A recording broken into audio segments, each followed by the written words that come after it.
That is what it looked like in Tel Aviv over the weekend as thousands gathered to protest against the Israeli government while calling for hostages to be returned from Gaza. This footage was released by police and it shows water cannons being fired at a group of protesters in the city, and officers carried away demonstrators who were sitting on the road at an intersection.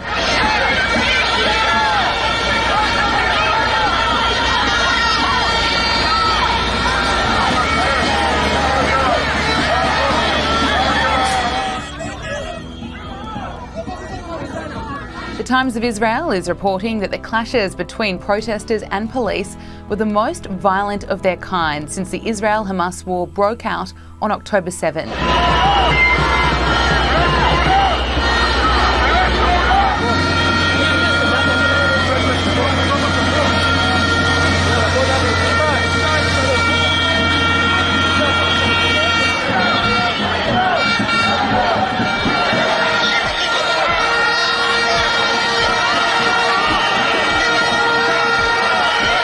It comes as Israel's government is evaluating a potential ceasefire deal in its war with Hamas.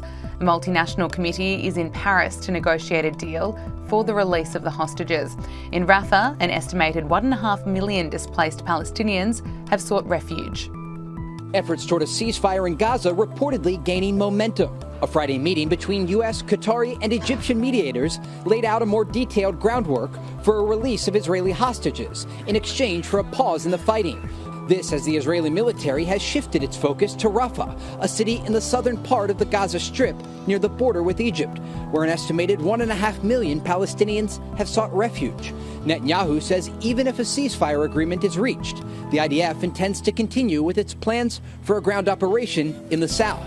We've already destroyed 18 out of the 24 Hamas terrorist battalions, and 4 of them are concentrated in Rafah. We can't leave the last Hamas stronghold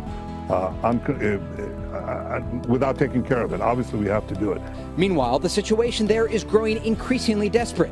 People have turned to eating weeds to avoid starvation, with humanitarian aid largely stalled. Babies in the NICU unit forced to share incubators, sometimes 3 to 4 infants at a time, increasing the spread of disease.